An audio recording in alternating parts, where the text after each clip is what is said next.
Hello students, Sharda group of education के online platform पर आपका स्वागत है। देखिए स्टूडेंट्स, आज की क्लास में हम एक इंपॉर्टेंट चैप्टर स्टार्ट करने जा रहे हैं जो आपकी एनसीईआरटी बुक का चैप्टर नंबर 6 है और उस चैप्टर का नाम है स्टूडेंट्स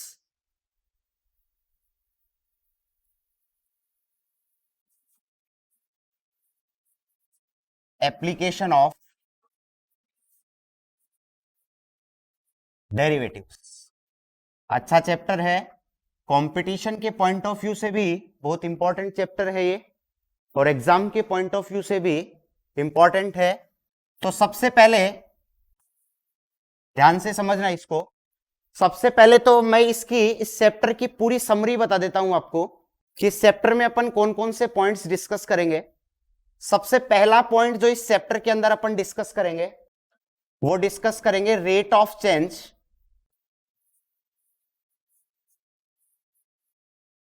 ध्यान से समझिएगा ना। सबसे पहला पॉइंट जो अपन डिस्कस करेंगे 6.1 में वो है rate of change of quantities. ये अपना पहला पॉइंट होगा इस चैप्टर का, rate of change of quantities. 6.2 के अंदर अपन डिस्कस करेंगे second point, increasing and decreasing functions के बारे में। इंक्रीजिंग एंड डिक्रीजिंग, क्योंकि ये पूरी समरी अगर आपको याद रहेगी ना तो इससे आपको ये पता चल जाएगा कि इस चैप्टर में अपन ने क्या क्या पढ़ा है। इंक्रीजिंग एंड डिक्रीजिंग फंक्शन 6.2 में अपन ये डिस्कस करेंगे। 6.3 के अंदर अपन डिस्कस करेंगे slope of tangent and normal. ठीक है, थर्ड 6.3 के अंदर अपन ये पॉइंट डिस्कस करेंगे। 6.4 के अंदर अपन डिस्कस करेंगे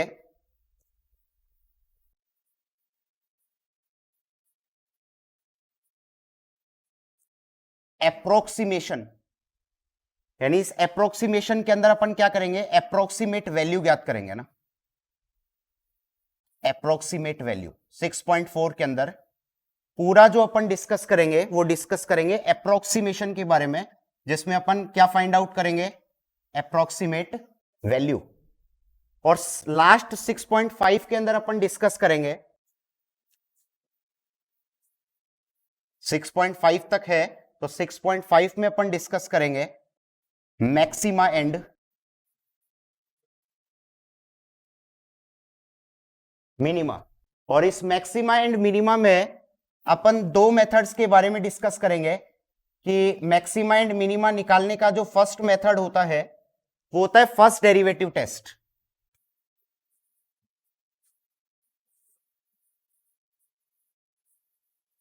फर्स्ट डेरिवेटिव टेस्ट यानी फर्स्ट डेरिवेटिव टेस्ट से अपन मैक्सिमम और मिनिमम वैल्यू कैसे फाइंड आउट करेंगे। और सेकंड पॉइंट अपन डिस्कस करेंगे सेकंड डेरिवेटिव टेस्ट। तो पूरे चैप्टर के अंदर मैंने आपको पूरे चैप्टर की समरी बता दी। इस पूरे चैप्टर के अंदर अपन क्या क्या डिस्कस करेंगे। पहला पॉइंट अपन डिस्कस करेंगे rate of change of quantities के बारे में, कि क्वांटिटीज में चेंज होने की जो रेट है वो क्या होगी। सेकंड अपन डिस्कस करेंगे कि इंक्रीजिंग एंड डिक्रीजिंग फंक्शंस क्या क्या होता है। 6.3 में अपन डिस्कस करेंगे slope of tangent and normal. 6.4 में डिस्कस करेंगे अप्रोक्सीमेशन के बारे में। और 6.5 में अपन डिस्कस करेंगे मैक्सिमा एंड मिनिमा के बारे में। और मैक्सिमा एंड मिनिमा, मैक्सिमम और मिनिमम वैल्यू निकालने के दो टेस्ट पढ़ेंगे अपन। फर्स्ट होगा फर्स्ट डेरिवेटिव टेस्ट और सेकंड होगा सेकंड डेरिवेटिव टेस्ट। ठीक है, समझ गए इस बात को। अब अपन एक एक पॉइंट लेकर के समझते हैं इसको अच्छी तरह। तो पहला पॉइंट जो अपन इसके अंदर डिस्कस करने वाले हैं वो है रेट ऑफ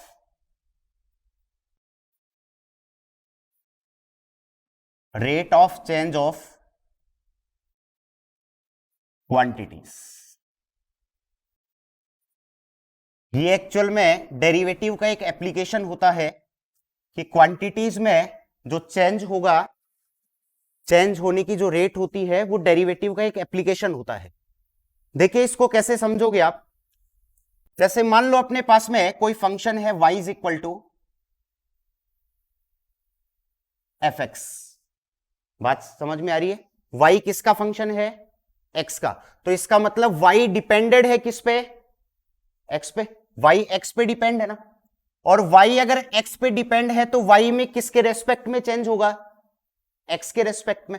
तो मैं मान लेता हूं कि y में कितना चेंज हो रहा है? डेल्टा। y में कितना चेंज हो रहा है? Delta y, small change. ठीक है ना। y में स्मॉल चेंज हुआ डेल्टा y, और x में स्मॉल चेंज हुआ डेल्टा x। और इस डेल्टा x की वैल्यू, इस डेल्टा x की वैल्यू यदि 0 को टेंड कर दी जाए, समझना ध्यान से, delta y upon delta x, और ये जो डेल्टा x है वो बहुत स्मॉल वैल्यू हो, स्मॉल का मतलब लगभग किसको टेंड करे? वो 0 को टेंड करे। तो इसको अपन किससे रिप्रेजेंट करते हैं? dy बाई dx से।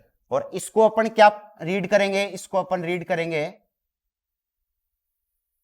Small change in y with respect to x। क्या मतलब हुआ इसका? कि y में x के रेस्पेक्ट में जो स्मॉल चेंज हो रहा है उसको अपन किससे रिप्रेजेंट करेंगे? dy बाई dx से।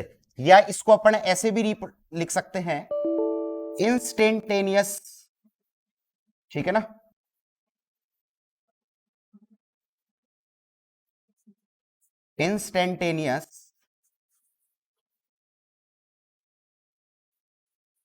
इंस्टेंटेनियस रेट ऑफ चेंज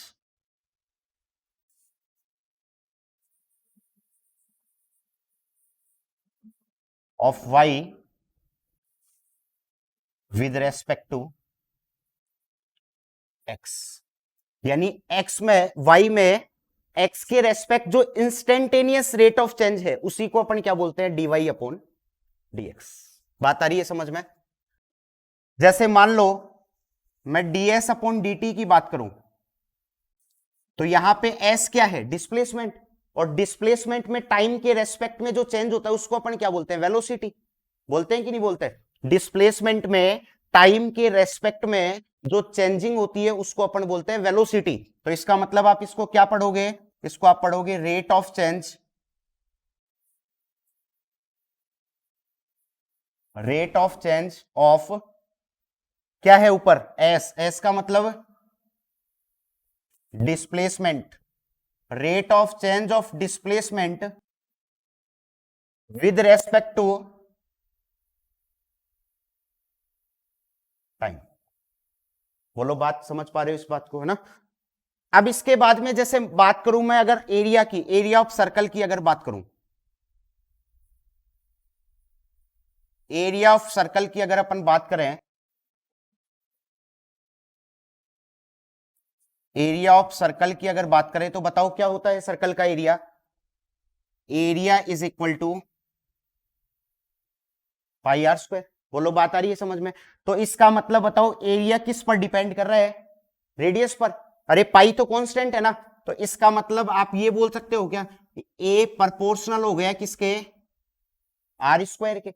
यानी कहने का मतलब जैसे जैसे आप आर को इंक्रीज करोगे वैसे वैसे एरिया इंक्रीज होगा। इसका मतलब एरिया किसके ऊपर डिपेंड कर रहा है? रेडियस के ऊपर। तो जिसके ऊपर डिपेंड कर रहा है उसी के रेस्पेक्ट में तो चेंज होगा। तो इसका मतलब यहां पर आप क्या लिखोगे? D A upon D R. अगर आपसे कहे कि ये क्या है तो आप ये बोलोगे कि एरिया में चेंजिंग हो रही है। किसके रेस्पेक्ट में? रेडियस के रेस्पेक्ट। एरिया में रेडियस के रेस्पेक्ट में चेंज होने की जो रेट है वो D A upon D R है। तो डिफ्रेंशिएट कर दो इसको, तो पाई तो हो गया कांस्टेंट, और आर स्क्वायर का कितना हो गया? 2r। तो एक्चुअल में कितना हो गया? 2 पाई आर। अब मान लो अगर आपको रेडियस दे रखी है, कि मान लो अगर ऐसा दे रखा है if r is equal to 10 centimetre, अगर आपको ये दे रखा है तब आपको ये बताना है कि एरिया में कितना चेंज होगा, dA upon dr at r is equal to 10। इसको आप क्या पढ़ोगे कि एरिया में रेडियस के रेस्पेक्ट में change, rate of change when r is equal to 10, तो रख दो बस r की जगह 10, तो कितना हो जाएगा 2 पाई इंटू में 10, तो फाइनली कितना आ गया 20 पाई। ठीक है ना। एरिया की यूनिट जरूर लगा दें, एरिया की यूनिट तो क्या हो जाएगी सेंटीमीटर स्क्वायर, और रेडियस की यूनिट क्या हो जाएगी सेंटीमीटर। क्लियर है क्या ये बात। तो इस चैप्टर में 6.1 में अपन यही चीज पढ़ेंगे कि अगर आपको किसी क्वांटिटी में दूसरी क्वांटिटी के रेस्पेक्ट में रेट ऑफ चेंज पूछे तो आप कैसे निकालो। क्लियर है ये बात। चलिए इसके बाद में अपन क्वेश्चंस करके देखते हैं इसके।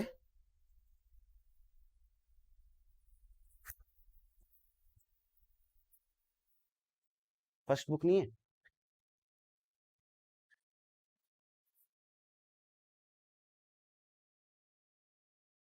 किसी के पास नहीं फर्स्ट बुक।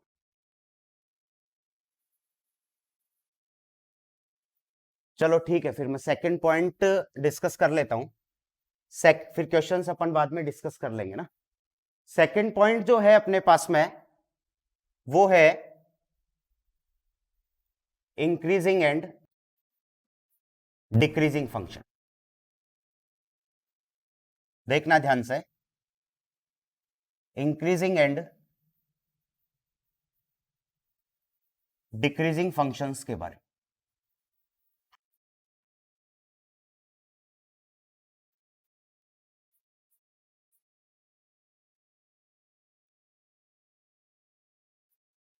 समझना ध्यान से, इंक्रीजिंग एंड डिक्रीजिंग फंक्शंस क्या होते हैं, इंपॉर्टेंट पॉइंट है ये भी। तो सबसे पहले अपन बात करते हैं देखो इंक्रीजिंग फंक्शंस की। इंक्रीजिंग का मतलब दो तरह से हो सकता है। देखो क्या क्या अपन इसके अंदर डिस्कस करेंगे। पहला पॉइंट अपन इसके अंदर डिस्कस करेंगे इंक्रीजिंग फंक्शन। देखो चार पार्ट में मैं इसको डिवाइड करता हूं। पहला होगा increasing functions,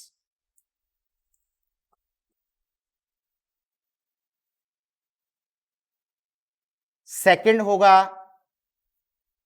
strictly increasing functions, और यहां से क्वेश्चन 100% आता है एग्जाम में। तो एक चारों पॉइंट को ध्यान से आप समझें। पहला इंक्रीजिंग फंक्शन, दूसरा स्ट्रिक्टली इंक्रीजिंग फंक्शंस, तीसरा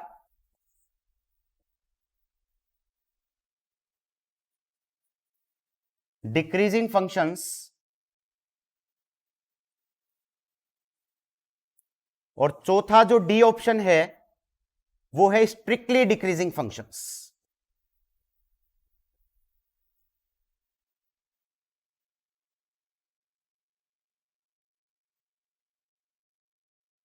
स्ट्रिक्टली डिक्रीजिंग फंक्शंस।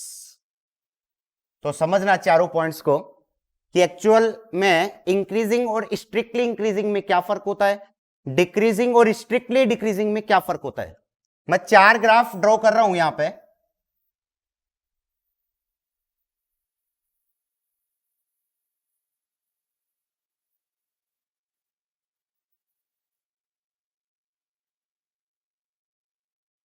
एक ग्राफ मैंने ऐसे ड्रॉ किया,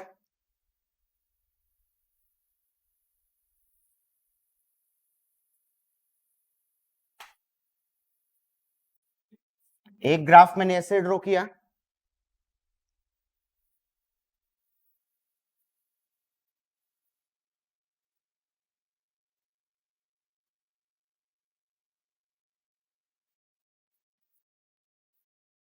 एक ग्राफ मैंने ऐसे ड्रॉ किया, और फोर्थ वाला जो डायग्राम है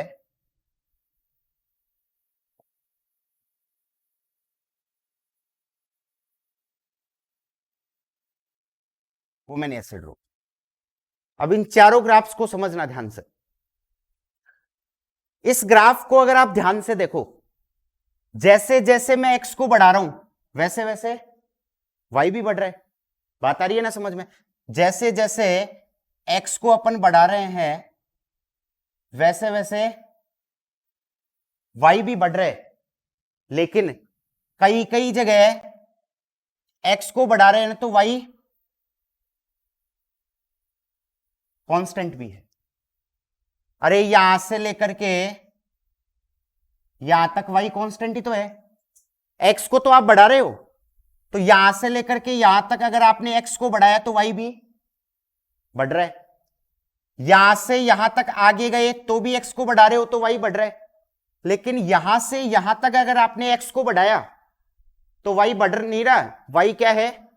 कांस्टेंट है। बट यहां पर जैसे जैसे आप x को बढ़ा रहे हो तो y केवल क्या हो रहा है? इंक्रीज हो रहा है। कहीं कांस्टेंट हो रहा है क्या? नहीं हो रहा ना कांस्टेंट। यानी जैसे जैसे आप x को इंक्रीज करते जा रहे हो वैसे वैसे y केवल इंक्रीज हो रहा है। ध्यान से समझना एक एक पॉइंट को। इसमें क्या किया, जैसे जैसे आप x को बढ़ा रहे थे वैसे वैसे y कई कई जगह तो ऐसा है कि y बढ़ रहा है और कई जगह ऐसा है कि y कांस्टेंट भी हो गया। इस वाले ग्राफ में अगर अपन देखें तो जैसे जैसे आप x को बढ़ा रहे हो तो y केवल बढ़ ही रहा है, लेकिन इसमें जैसे जैसे आप x को बढ़ा रहे हो ना वैसे वैसे y बढ़ नहीं रहा, घट रहा है, कम हो रहा है, या फिर कई कई जगह y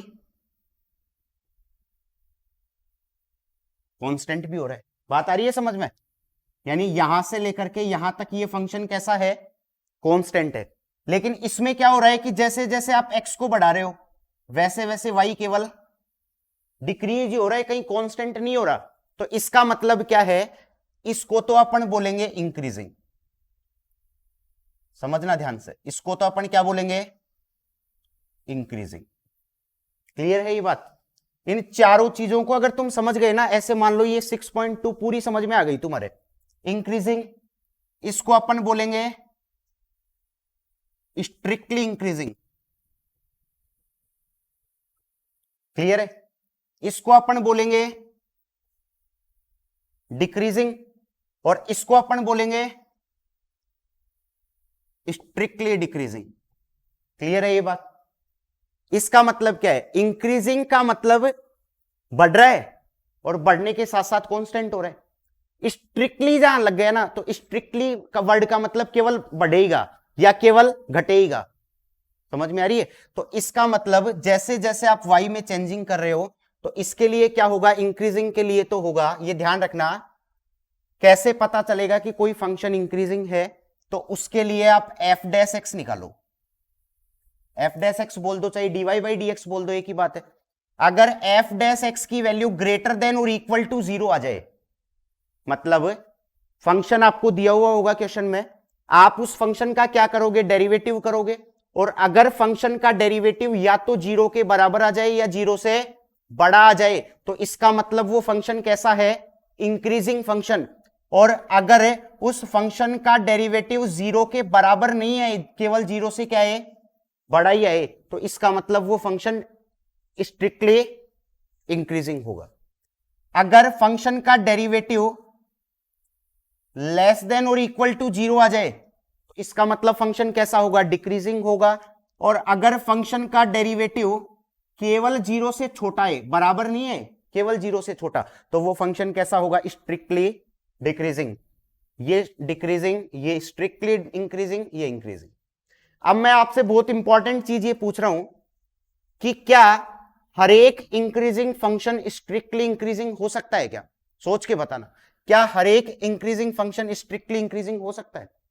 क्या मैं इसको ऐसा बोल सकता हूं? नहीं बोल सकता। लेकिन इसको मैं ऐसा बोल सकता हूं, हर एक स्ट्रिक्टली इंक्रीजिंग फंक्शन इंक्रीजिंग तो होगा, बट हर एक इंक्रीजिंग फंक्शन स्ट्रिक्टली इंक्रीजिंग नहीं होगा। अरे भाई, इसको मैं स्ट्रिक्टली इंक्रीजिंग बोल सकता हूं? नहीं बोल सकता। क्यों? क्योंकि यहां से लेकर के यहां तक फंक्शन कांस्टेंट है ना, तो इसको मैं स्ट्रिक्टली इंक्रीजिंग नहीं बोल सकता। लेकिन इसको मैं दोनों चीजें बोल सकता हूं कि ये स्ट्रिक्टली इंक्रीजिंग तो है ही है और बढ़ रहा है ये, तो इसका मतलब ये कैसा है? इंक्रीजिंग भी है। तो हर एक स्ट्रिक्टली इंक्रीजिंग फंक्शन इंक्रीजिंग होता है और हर एक स्ट्रिक्टली डिक्रीजिंग फंक्शन कैसा फंक्शन होता है? Decreasing function. बात आ रही है समझ में? ये होता है कि आपको कोई भी फंक्शन देगा और अगर उस फंक्शन में आपने ये प्रूव कर दिया ये, तो आप उस फंक्शन को स्ट्रिक्टली इंक्रीजिंग भी बोल सकते हो या इंक्रीजिंग भी बोल सकते हो। लेकिन अगर ऐसा मिल गया तुम्हें ऐसा, तो आप उसको केवल क्या बोलोगे? इंक्रीजिंग बोलोगे, स्ट्रिक्टली इंक्रीजिंग नहीं बोलोगे। लेकिन अगर ऐसा आ गया तो उसको आप स्ट्रिक्टली इंक्रीजिंग भी बोल सकते हो या नॉर्मली इंक्रीजिंग भी बोल सकते हो। ऐसा आ गया तो उसको आप केवल क्या बोलोगे? डिक्रीजिंग।